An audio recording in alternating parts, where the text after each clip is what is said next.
All right, so we're doing a deep dive today into these research papers about the Mapuche people in Chile. You sent these over, their struggle for political representation. And when I saw Indigenous Political Party in Chile, I have to admit, I was like, ooh, This is going to be good. it's a good one. Yeah, there's a lot to unpack here. It's definitely not a simple story. Right. You're right, a lot to unpack.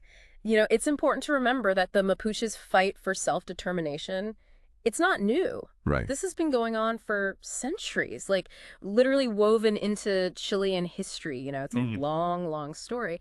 And within that struggle, you see so many approaches. Like, it's not. Yeah. And that's What I noticed in these papers is that the range of tactics that the Mapuche utilize, some are more, I don't know, confrontational, you could say, than others. Absolutely. You see that a lot, right? On one hand, you have the CAM, the Coordinador Arauco Mayeco. Right. And they're known for, I guess you could say, direct action. Think disrupting infrastructure. Yeah. You know, they've even burned trucks, things like that. Wow. They really want to challenge the status quo and bring attention to their demands. Yeah, which is a stark contrast to a group like the MA, the Movimiento Autonomista. Right. It seems like they're going a different route. Totally different. So the MA, they're all about working within the system. Okay. They're focused on electoral politics, Yeah. advocating for broader inclusion, recognition, that kind of thing, trying to make change through more official channels. Yeah. You know. So two very different approaches, but ultimately it sounds like striving towards a common goal, right? Yeah, exactly. Autonomy and recognition for the Mapuche people. But it makes you wonder, like, what led to these different strategies? That's where understanding the history is so crucial. You know, Right. the Mapuche have experienced centuries of broken promises, forced assimilation, you know, being displaced from their ancestral lands. Yeah. All of that really shapes how they view, you know, what's the best way, the most effective way to actually achieve their goals. Yeah. I mean, that makes sense, right? It's like two different responses to the same, like, deep-rooted issue. Exactly. Yeah. And speaking of their goals, I mean, the research papers highlight some key demands from the Mapuche people, and it seems like it goes way beyond just land rights. Oh, absolutely. It's so much bigger than just land. While, yes, reclaiming their ancestral lands is a central demand, Right. it's really intertwined with this broader fight for self-determination. They're calling for territorial autonomy.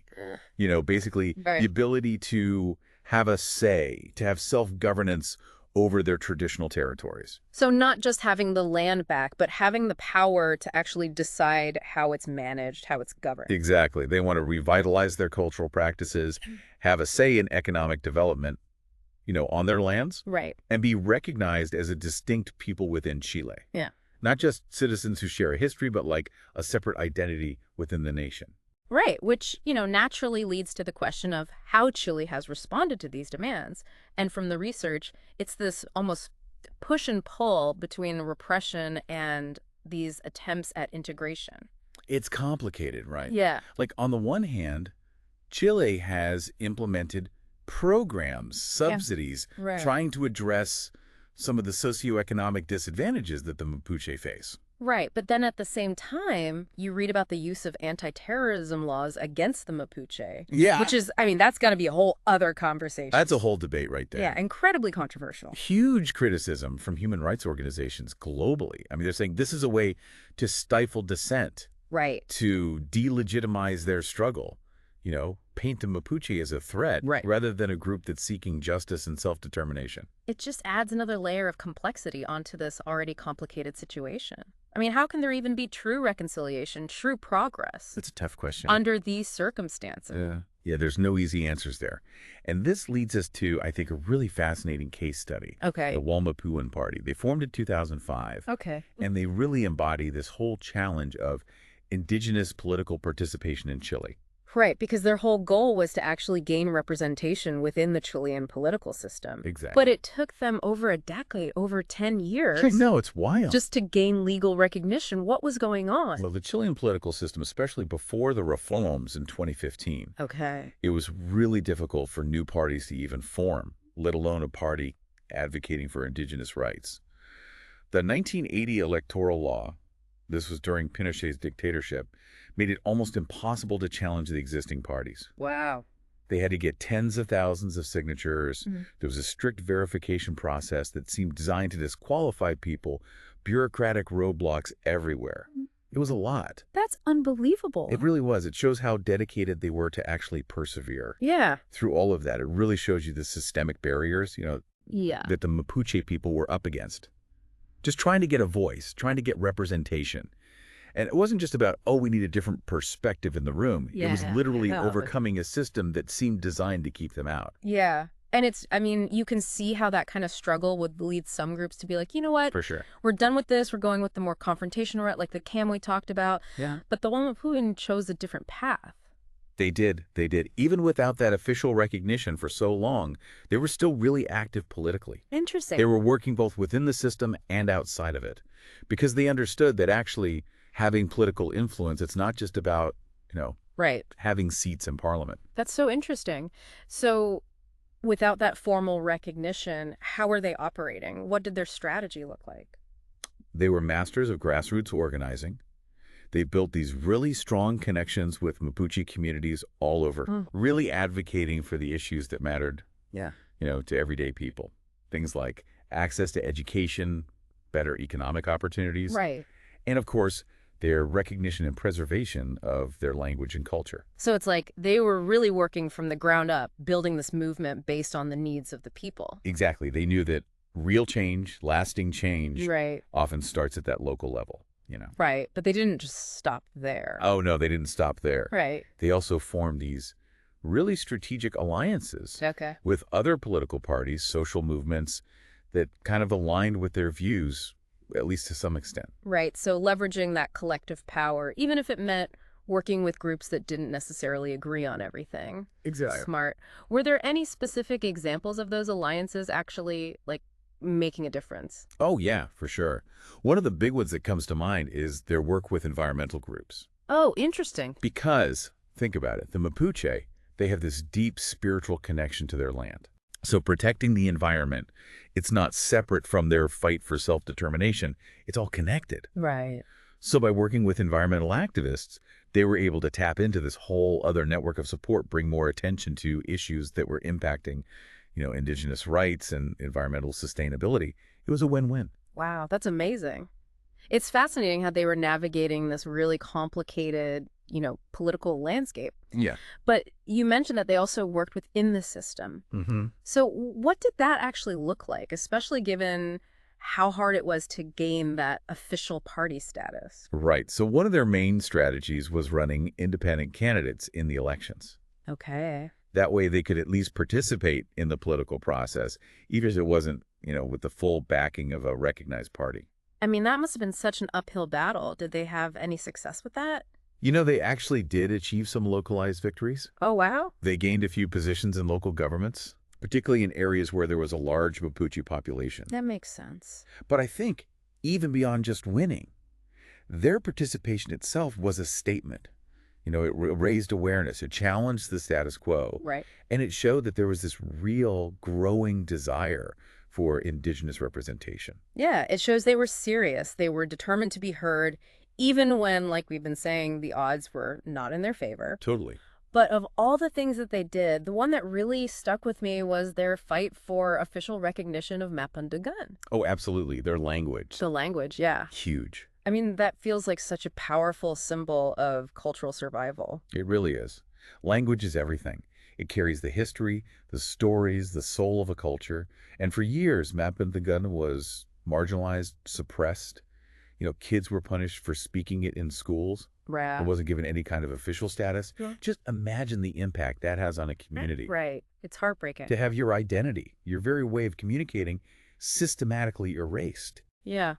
But the Wamapuan, they knew how important language revitalization was. They got it. They understood. How did they go about changing that narrative? They knew that language, it's more than just words, it's a way of life. Right. So they organized these big rallies, they petitioned the government, they even created cultural programs to teach Mapindigan to the younger generations. Wow. Their argument was, look, recognizing our language, this isn't just about cultural survival. This is about creating a more inclusive and just society for everyone. It's like they tapped into that universal desire for recognition, for respect. It's almost like they framed language as like a human right, not just a political issue. Exactly. So did their efforts work? Well, in 2016, a bill was actually passed. it granted Mapudungun official status within the education system, Wow, that's huge. which was a major, major victory, a testament to what can happen when you don't give up, when you advocate, tirelessly for something you believe in. They refused to let a vital part of their heritage just disappear. It's pretty inspiring to see how, they didn't let those systemic barriers that we've been talking about actually break their spirit. They just kept adapting, kept pushing for change. Totally. But it makes you wonder, does achieving that legal recognition, getting that seat at the table, does that automatically translate to actual political influence? Right. Or are there other ways to actually make a real difference? That's the big question, right? Yeah. The Wamapun story, it really makes you think twice about what it means to be politically successful. Totally. Like their story makes you ask, is it all about formal recognition? Right. Is it about having that seat at the table? Or is it, like you're saying, are there other ways to create real change? And I think the Walmapuan show us that even before they had that official party status, Right. they were already so good at shifting the conversation, mobilizing communities Yeah. and actually impacting policy at the local level. Yeah, that language revitalization campaign. Exactly. That's a perfect example. Yeah. It had a real impact on policy. Absolutely. And I'm sure, like, a huge impact on how the Mapuche people see themselves, their own identity. Oh, for sure. Mm-hmm. It wasn't just about bringing back these words. It was about bringing back this sense of pride, of agency. Yeah. Like, we are still here. Right. This is who we are, and we're not going anywhere. That in itself is so powerful, Absolutely. even if it doesn't always lead to those traditional political wins. Yeah. You know. Right. And you think about those long-term effects, like you said, empowering a community to really embrace its language, embrace its culture, that has consequences for generations. It changes everything. It's not just about, okay, what can we get right now? Right. It's about how do we build for the future? Yeah. And the Walmapuan get that. And through those alliances, the grassroots organizing, they were able to make real policy changes. Yeah. Without always having those super official positions of power. It makes you think about all the other movements, right? All over the world fighting for marginalized communities. Sure. They face these same obstacles. And the Wamapuan story, I don't know, it feels like there's a lesson there, Oh, well, about resilience, about how there's so many ways to have political influence. absolutely. And that's not always going to be easy. Right. Like their journey reminds us that fighting for social justice, it's not a straight line. Yeah. There's going to be setbacks, there's going to be compromises, Yeah. moments when it feels like, oh my gosh, we're never going to, Yeah. overcome this. But they show us that it is possible. Right. It's about perseverance, it's about adapting, it's about that deep commitment Yeah. to a better future. To a more just world. And like you were saying, sometimes that means working within a system that wasn't necessarily designed for you, Exactly. but, finding those cracks and those openings Work with what you have. to make that change. Exactly. Their story gives me hope, I have to say, that even when things seem impossible, Yeah. the human spirit, that drive for a better future, Powerful stuff. it's powerful. And it can lead to some pretty amazing things, which is what the Wamapuan have shown us.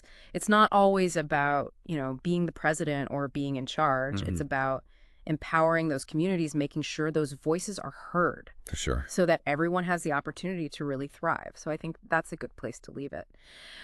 As we wrap up this deep dive, the big question is, what can we all learn from the Wamapuan, and how can we take that and, like they said, build a better world for everyone? I love that.